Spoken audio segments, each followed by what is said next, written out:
인터넷을 이렇게 검색을 해보면, 혹은 유튜브 같은 것들을 우리가 이제 어떤 것들을 검색해서 시청하고 그러면, 나중에 그것을 내가 검색하지 않아도 그런 정보들이 항상 내 앞에 이렇게 노출되어지는 것들을 보게 되어집니다.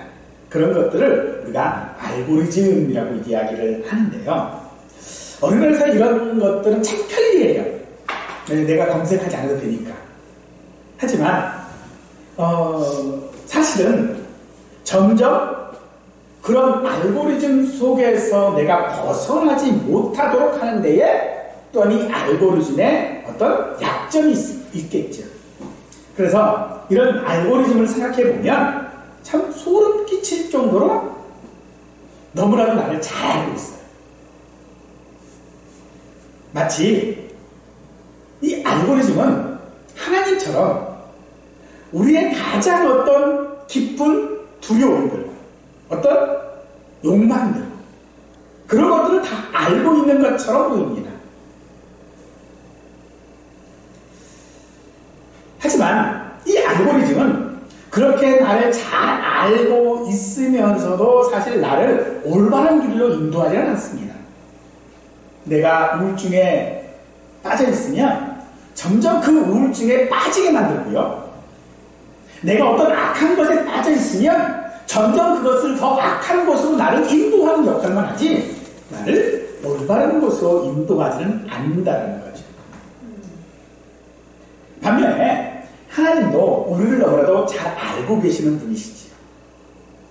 그 하나님은 우리를 너무나도 잘 알고 계시기 때문에 그것들을 아는 것으로 그치는 것이 아니고 우리가 그것들을 알고로 말미암아 조금 더 좋은 방향, 아름다운 방향, 그리고 열매를 맺을 수 있는 방향으로 우리를 인도하고 계시다는 것입니다. 그래서 오늘 우리를 그 아신 하나님께서 우리를 어떤 방식으로 인도하는지를 오늘 본문을 통해서 함께 깨달을 수 있기를 원합니다. 오늘 본문에서부터는 요한 사도가 소아시아에 있는 7교회에 편지한 내용들을 소개하고 있습니다.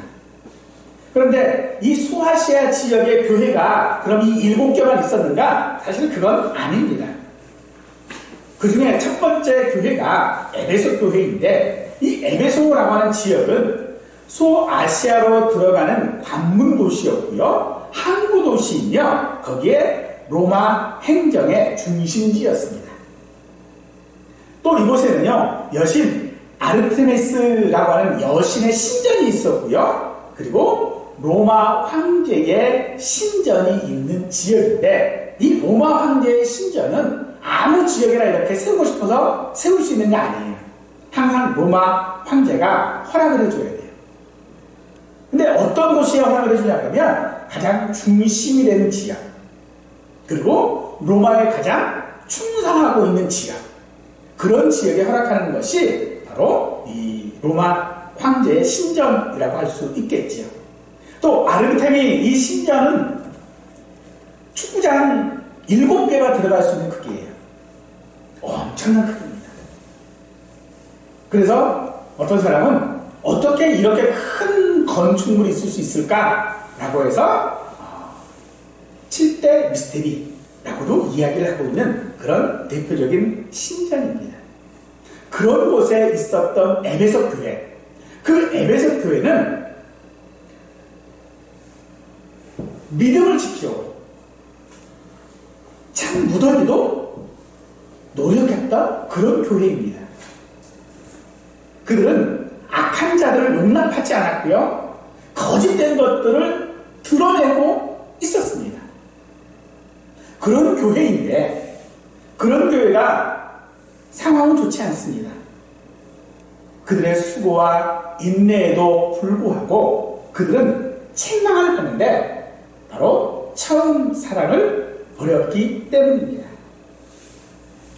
이들이 처음 사랑을 버리고 책망을 버렸기 때문에 책망을 받았고 또 그 책망 가운데 요한 사도는 편지를 통해 그들이 회개하기를 권면하고 있지요. 그리고 그들이 정말 그 말씀에 순종을 하면 하나님의 낙원에 있는 생명나무의 열매를 먹게 하시겠다라고 하는 약속의 내용이 바로 오늘 에베소 교회에 보낸 우리가 읽은 성경의 본문 내용입니다. 앞으로 몇 주 동안 우리는 이 7 교회에 하시는 말씀들을 하나하나 살펴볼 것입니다. 이가 단순히 그들에게 하시는 말씀이 아니라 이것은 천국에 향하여 가는, 약속의 땅을 향하여 가는 우리의 여정이 어떠해야 하는지를 우리에게 알게 하시는 내용이기 때문에 그렇습니다. 예수님은 그 첫 번째로 에베소 교회에 말씀을 하시는데 이 말씀하시는 예수님이 누구인지를 먼저 밝히고 있죠. 1절에 보니 오른손에 있는 7 별을 붙잡고 7 금초대 사이를 거니시는 이라고 하고 있습니다. 이것은 마치 제사장이 성소에 있는 7 금초대를 관리하는 모습을 연상시키고 있습니다. 이는 예수님이 우리들의 삶의 관리자이며 감찰자라고 하는 것을 말하고 있는 것이겠죠. 예수님은 오른손에 7 별을 붙잡고 계시다라고 말합니다. 이는 주님의 그 각별한 염려와 보호를 받고 있음을 말하고 있고 우리는 주님 손 안에 있는 도구이며 우리가 행하는 모든 행위는 주님 손 안에서 이루어지고 있다라고 하는 것을 말하고 있는 것입니다. 또한 예수님은 촛대 사이를 거니시는 분이라고 말하고 있습니다. 이것은 우리와 예수님의 친밀한 관계를 말하는 것으로서 바로 주님의 임재가 우리의 삶 가운데 있을 뿐만 아니라 그 임재를 통해서 주님은 우리를 보호하시고 감찰하시고 돌보시고 인도하고 계시다라고 하는 것을 말하고 있는 것이죠. 그런 예수님이 우리를 아신다라고 말하고 있습니다. 지금의 상황에서 누구에게나 가장 힘이 되고 위로가 되는 말은 바로 안다라는 것입니다.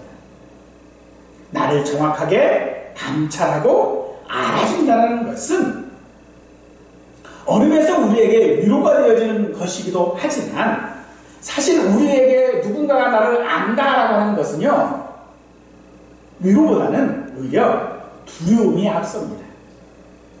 누가 나를 알아요. 그런 문학작품 어떤 이야기, 코미디 이야기 그런 얘기가 있죠. 지난 여름에 네가 여름에 뭔 일 했는지 내가 알아. 너 거기서 뭐 했는지 내가 알아. 내가 봤어. 그러면 우리는 사실은 그게 위로가 아니고 겁부터 나지. 이렇게 겁부터 난 이유가 어쩌면 내가 감시받는다라고 하는 느낌 때문일 수도 있을 것입니다. 사실 어떤 일들에 있어서 예수님이 우리를 안다라고 하시는 이 말씀이 우리에게 위로가 되지 않는 것은 그것 때문에 늘 예수님이 우리를 일일이 지적하고 점검하고 한다면 참 얼마나 힘들겠어요. 예전에 사도세자가 아버지로부터 대일청정을 위임받았죠. 그때 아버지가 뒤에 앉아서 하는 말이 뭐예요? 야, 내가 너한테 그거 맡겼더니 너 그것도 하나도 너 알아서 못하냐? 라고 하고 또 어떤 때는 뭐라고 그래요? 그거 왜 네 마음대로 결정하냐? 이래요. 그러면 이게 감시받는 거지 위로받는 게 아니거든요. 알고리즘도 마찬가지입니다. 알고리즘이 우리에게 무서운 거는 나를 너무 잘 알고 있는 거예요. 그래서 감시하고 있다는 거죠. 그러면 예수님도 우리를 아신다라고 하는 것이 그런 것일까요? 예수님이 우리를 안다라고 말씀하실 때에 그 안다라고 하는 것이 너 이거 잘못했어. 너 이거 하면 안 돼. 너 이러면 너 벌 받아. 그런 말씀을 하시기 위해서 우리를 감시하시는 것인가? 아니라는 것입니다. 예수님은 우리를 아신다라고 하는 것은 우리에 대한 어떤 정보, 우리가 하는 어떤 일들에 대한 어떤 소문들, 그런 것들을 통하여 우리를 아시는 것이 아닙니다. 예수님이 우리를 아는 것은요, 우리의 삶과 함께하는 경험적인 알므로 아시는 것입니다. 나를 아신다라는 것은요, 내가 너 보니까 너 이렇게 행동하더라, 너 이렇게 하더라라고 하는 것이 아니라 나와 함께 삶을 경험하고 계시는 거예요. 그 속에서 내 심정을 아시며 그 속에서 내가 어떻게 살아왔는지, 내가 무슨 마음으로 그 일을 했는지까지도 다 알고 계시는 분. 그러기에 예수님께서 우리를 아신다라고 하는 것은요, 우리에게 위로일 수밖에 없다라는 것입니다. 예수님은 우리의 잘못에 대하여 아십니다. 그러나 그 잘못을 가지고 우리를 책망하기 위하여 아시는 것이 아니라 그 잘못에 대하여 함께 아파하시는 것입니다. 그렇게 할 수밖에 없는 상황 가운데서 놓일 수밖에 없었던, 그런 선택을 할 수밖에 없었던 그런 우리의 모습을 마음 아파하시는 것이라는 것입니다. 그래서 예수님의 아신다라고 하는 것은 우리의 수고와 인내가 헛되지 않음을 알게 하실 뿐만 아니라 우리가 어떤 잘못들로 인하여 우리가 망하지 않는다라고 하는 것을 아시는 것입니다. 우리에 대해서 예수님은 무엇을 알고 계실까요? 예수님을 믿음으로, 예수님을 향한 사랑으로, 예수님의 약속을 소망함으로 인한 우리의 수고와 인내를 아신다라고 말하고 있습니다. 그런 알므로 말미암아 우리가 어떤 일들에 대하여 평가받고 어떤 결과가 따르지 않는 것에 대하여 낙심하는 그런 일들을 하지 않도록 하신다는 것입니다. 예수님께서 우리를 아실 때에 그 아시는 것으로 말미암아 우리를 평가하지 않는다는 겁니다. 예수님의 알므로 말미암아, 아니 우리가 어떤 결과들이 따르지 않음으로 인하여져서 우리가 낙심할 필요가 없음을 주님은 우리에게 위로하고 계시는 것입니다. 에베소 교회는 이와 같은 인내와 수고를 통해서 2절 말씀에 악한 자들을 용납하지 아니한 것과 자칭 사도라되 아닌 자들을 시험하여 그 거짓된 것을 드러낸 일들을 했습니다. 그들은 인내와 수고의 결과가 분명해졌습니다. 그들의 인내와 수고를 통하여져서 악한 자들을 용납하지 않았습니다. 거짓된 사도들을 드러냈습니다. 그들은 그 일을 하는 데 있어서 견디고 게으르지 않고 수고했습니다. 그런데 그 일이 어떻게 되어지든 간에 예수님은 그 수고와 인내를 알아주신다라고 말하고 있는 것입니다. 당시에는요, 이 사도들이 교회를 순회하며 돌보았습니다.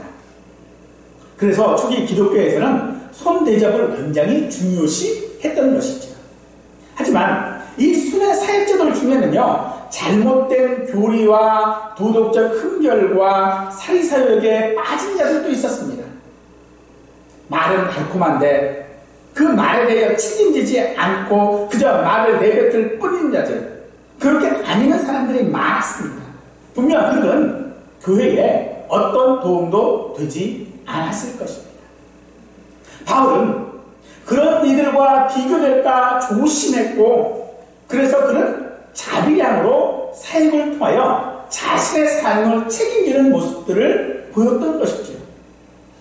그 때문에 모든 교회는 사역자들을 혹은 믿는 자들을 검증할 필요가 있었습니다. 분별하는 것이 분명히 필요했던 것이죠. 우리도 여러 일들을 감당할 때 있어서 분별하는 것이 아마도 필요할 줄로 압니다. 그리고 그들은 그 일을 위하여 수고하고 인내했습니다. 그런데 그 에베소 교회가 그들이 그렇게 수고하고 인내한 그 일 때문에 지금 책망을 받고 있어요. 4절에 보니까 너의 처음 사랑을 버렸느니라 라고 말합니다. 교회와 신앙에 있어서 중요한 어떤 것을 버렸다라고 말하고 있습니다. 우리 신앙에는 항상 균형이라고 하는 것이 필요하지요. 그런데 그 균형을 맞추기 위해서, 그리고 잘못된 것들을 지적하고 또 거짓된 것을 드러내고 하는 그런 모든 일들에 있어서 그 일을 하다 보니 정말로 중요한 한 가지를 버렸다고 말하고 있다는 거죠. 수고와 행위에만 우리가 관심을 기울이다 보면 불평과 비난하는 마음이 생기게 되어 됩니다. 게으른 사람은 핑계를 대고 열심히 있는 사람은 남을 비난하기 일쑤입니다. 교리만 강조하게 되면 경계하게 되고 신앙의 균형을 이루는 것이 어렵게 됩니다.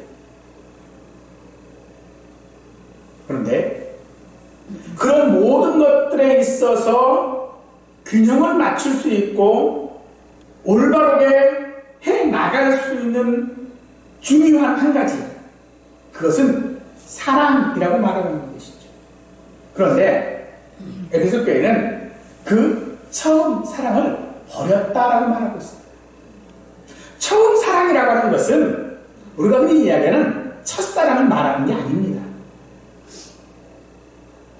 첫사랑은 감정적이고 느끼는 것을 말하지요. 그런데 처음 사랑이라고 말하는 이것은 방향성을 말하는 것입니다. 에베소 교회의 그 수고와 인내는 사랑이 없으면 사실 할 수 없는 일들이거든요. 예수님을 사랑하고 교회를 사랑하지 않는다면 그 일을 할 수가 없어요. 그런데 그 사랑의 방향이 지금 잘못되었다는 것입니다. 사랑의 방향이요, 달라졌다는 것입니다. 처음 가졌던 그 사랑의 방향과 달라졌다는 거예요. 어쩌면 이 첫사랑은 대상을 이루는 말이겠지만 여기서 이야기하는 이 첫사랑은 그 대상이 달라졌다라고도 말할 수 있는 것입니다. 그들은 자신의 교회를, 자기의 신앙을 지키기 위해서 가장 중요한 것을 버렸습니다. 버렸다라고 말하고 있는 것은 실수로 잃어버렸다라고 하는 것을 말하는 게 아닙니다. 포기했다는 말입니다. 믿음의 역사에 힘을 쓰면서도 중요한 것을 버려버립니다. 그것을 포기하고 그 방향으로 가지 않는다 해도 자신의 신앙에는 상관이 없는 거예요. 그렇기 때문에 그들은 버렸다라는 것입니다.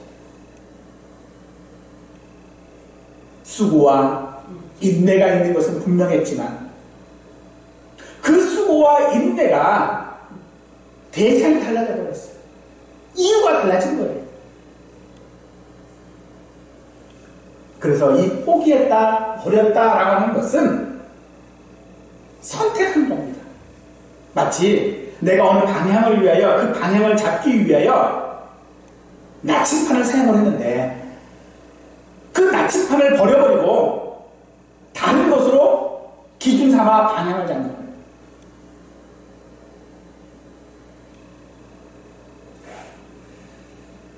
예수님의 해결 방법은 기억하고 회개하는 것입니다. 5절 말씀, 어디서 떨어졌는지를 생각하고 회개하여 처음 행위를 가지라라고 말하고 있습니다. 어디서 떨어졌는지를 기억하고 다시 돌아가라는 것입니다. 그것이 바로 회개입니다. 생각한다, 기억한다 라고 하는 것은 바로 방향을 말하는 것이죠. 그래서 회개는 올바른 방향으로 돌아가는 것을 회개라고 하는 것입니다.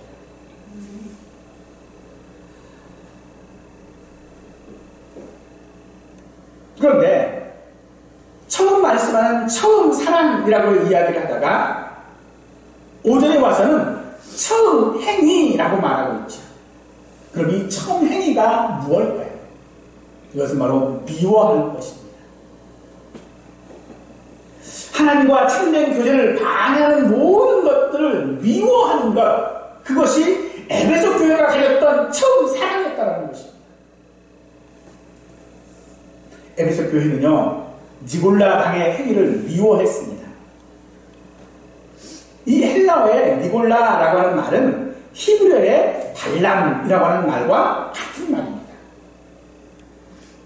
이스라엘 백성들이 광야에 나왔을 때에 그들의 백성의 정체성들을 의식케 하고 우상 숭배와 도덕적 타락으로 말미암아 백성된 모든 모습들을 훼손했던 사람 발람,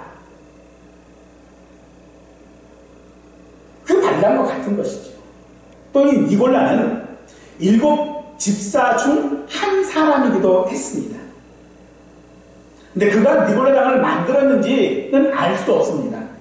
또 이 니골라당이 어떤 교리를 주장했고 어떤 거짓을 말하고 있었는지도 우리는 알 수 없습니다. 근데 분명한 것이 있죠. 예수님도 니골라당을 미워하셨다는 겁니다. 그들은 분명 예수님을 미워할 수밖에 없는 어떤 일들을 하고 있는 것이죠. 그런데 지금 에베소 교회가 그 니골라당이 했던 그 행위, 그 행동, 예수님 미워하실 수밖에 없는 그 일들을 지금 하고 있다는 것이죠. 그래서 그것이 어디서부터 잘못되는지 방향을 잡으라라고 말하고 있는 것입니다. 그럼 도대체 예수님은 왜 이 니골라당을 미워하실까요? 마태복음 6장 24절 말씀을 보니 한 사람이 두 주인을 섬기지 못할 것이니 혹 이를 미워하고 저를 사랑하거나 혹 이를 중히 여기고 저를 경히 여김이라 너희가 하나님과 재물을 겸하여 섬기지 못하느니라 라고 말하고 있습니다. 즉 니골라당의 행위는 그들이 하나님을 섬기는 것이 아니라 재물을 섬겼고 하나님을 사랑한 것이 아니라 하나님을 미워했다는 것이죠. 그런데 그 일을 지금 에베소 교회가 하고 있습니다. 처음에 그들의 시작은 그랬습니다. 하나님을 사랑하는 것이었습니다. 하나님을 사랑하기에, 예수님을 사랑하기에 그 일의 수고와 인내를 아끼지 않았는데 그 일을 하다 보니 어느덧 자신의 방향이 엉뚱한 데로 지금 향하고 있는 거예요. 하나님을 향해야 하고 예수님을 사랑하는 방향으로 가야 되는데 반대로 재물을 탐하는 곳으로 자기의 영광을 위하는 곳으로 가고 있었다는 것입니다. 그러므로 미워한다라고 하는 것은 선택의 문제입니다. 내가 무엇을 선택하느냐라는 것입니다.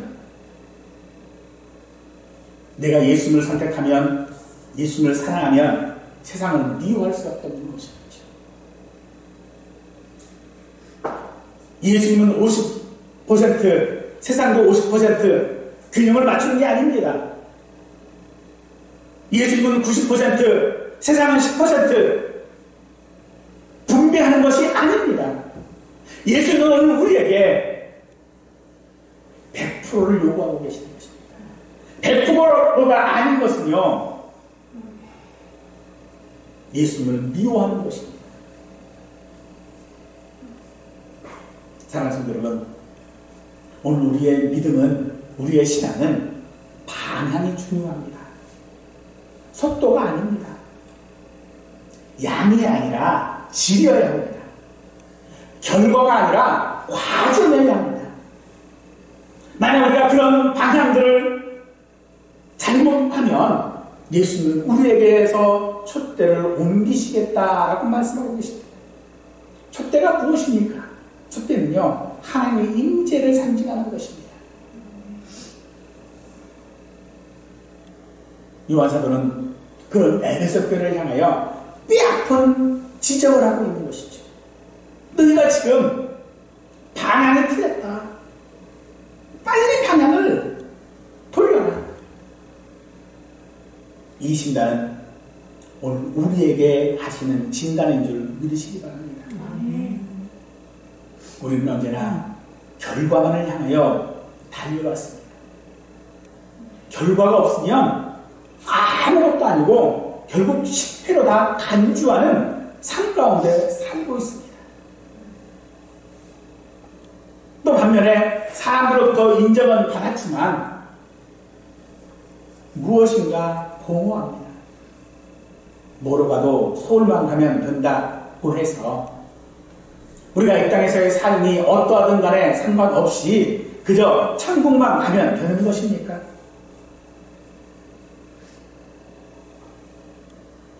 예수는 그것을 이기는 자라고 말하고 있지 않습니다. 어떤 사람이 이기는 자입니까? 어떤 사람이 천국에 갈 수 있습니까? 처음 행위를 돌이키는 자입니다. 어디서 어떤 일을 생각하고 회개하여 처음 행위를 가지는 사람, 바로 그 사람이 이기는 사람인 것입니다. 요즘 유행하고 있는 드라마가 한 가지가 오징어 게임이라고 하는 드라마가 굉장히 유행을 했죠. 이 오징어 게임의 내용은 그겁니다. 선택했으면 수단과 방법을 가리지 말고 이기라는 겁니다. 그게 내용이에요. 그런데 오늘 주님은 우리에게 뭐라고 말씀하십니까? 선택을 하는 것이 아니라 그 선택이 비록 내게 소라가 되는 선택이라 할지라도 내가 이기는 선택이라 할지라도 그것이 방향에 맞지 않는다면 미워해야 한다고 말하고 있는 것입니다. 우리는 세상을 미워해야 하고요, 죄를 미워해야 하고요, 욕심 가운데 있는 우리 자신들을 미워해야 합니다. 이런 예수님께서 취하신 태도와 일치하는 것입니다. 아담과 하와가 에덴 동산에 있었던 생명나무의 실과와 그리고 선악을 알게 하는 나무의 실과를 그들은 선택했습니다. 그리고 그 선택으로 말미암아 그들은 생명나무의 열매를 금지당했습니다. 오늘 우리는 무슨 선택을 할 것입니까? 그 선택이 과연 옳은 선택입니까? 그 선택을 위해 우리는 수많은 수고와 인내를 감수해야 합니다. 그러나 결과는 보장할 수 없었습니다. 그런 우리들에게 로마서 9장 13절은 내가 야곱은 사랑하고 에서는 미워하였다 하심과 같다라고 말하고 있습니다. 에서를 향한 하나님의 미움을 감정적인 것으로 이해하지 말아야 합니다. 여기서 미워하였다라고 하는 것은 단지 에서가 하나님의 선택의 대상이 아님을 의미합니다. 하나님은 죄 가운데 죽을 수밖에 없는 우리를 선택하셨습니다. 우리는 죄악을 선택했지만 하나님은 그런 죄악을 선택한 우리를 선택하셨습니다. 그리고 그 관계를 방해하는 여러 가지 죄들을 미워하신다라고 말하고 있습니다. 따라서 오늘 우리가 하나님을 사랑한다면 하나님이 미워하는 죄를 우리 또한도 미워해야 할 것입니다. 에베소 교회를 향한 예수님은 그들을 안다라고 말씀하십니다. 그리고 그들의 수고와 인내를 알기에 격려하고 위로하십니다. 하지만 오늘 지금 우리는 어떻습니까? 지금 우리는요, 수고도 없고 인내도 없습니다. 단지 내가 믿었으니 잘 먹고 잘 살면 된다. 그리고 장수하다가 천국에 가면 되는 것이 우리의 소망이 되어버렸습니다. 이것이 처음 사랑을 버린 것입니다. 우리가 왜 인내하고 왜 수고해야 합니까? 예수님을 사랑하기 때문입니다. 아니, 그보다 앞서 예수님께서 우리를 사랑하시고 우리를 선택하셨기 때문에 우리는 수고와 인내를 해야 합니다. 우리는 살면서 수많은 선택을 하며 살아갑니다. 그 선택을 잘 하려고, 후회하지 않으려고 무던히도 우리는 노력합니다. 그런데 그 속에서 방향을 잃어버렸습니다. 왜요? 내 상황만 보기 때문에 그렇습니다. 그래서 방향을 찾지를 못합니다. 오늘도 우리는 선택해야 합니다. 가깝게는 점심때 무엇을 먹어야 할지 선택해야 되고, TV를 시청하면서도 어떤 프로그램을 시청할 것인지를 선택할 것이고, 이런저런 크고 작은 선택들을 우리는 할 것입니다. 그런데 그런 선택에 있어서 상황을 보고 선택하지 않아야 한다는 것입니다. 내 상황만 보고 선택을 하면요, 우리는 올바른 선택을 하기가 어렵습니다. 아니, 그 선택이 올바르다 할지라도 방향을 잃어버릴 수밖에 없다는 것입니다. 예수님께서는 우리가 방향을 잃어버리지 않도록 우리를 돌보시고 계십니다. 이제 우리는 기억해야 합니다. 예수님께서 우리를 선택하심으로써 어떻게 우리를 사랑하셨는지 기억해야 합니다. 그리고 수많은 선택 속에서 우리가 길을 잃고 헤매지 않도록 약속의 땅을 향하여 우리의 삶의 방향을 바로잡을 수 있게 우리를 보호하시고 감찰하시는 은혜 가운데 예수님이 계심을 우리는 기억해야 합니다. 우리 신앙의 길은 약속하신 그 땅을 향한 여정입니다. 그 길에 누구도 낙오하지 않기를 예수님은 원하십니다. 우리가 간 그 길, 광야 같은 길일 것입니다. 광야에는요, 사실 길이 없잖아요. 광야에는요, 방향이 없어요. 그런데 주님은 그 광야 가운데에 구름기둥, 불기둥으로 그들을 가나안 땅까지 인도하셨습니다. 하나님이 함께하신 구름기둥, 불기둥은 광야 기간 동안 이스라엘을 한 번도 떠나신 적이 없습니다. 예수님께서는 7 별을 붙들고 촛대 사이를 다니시며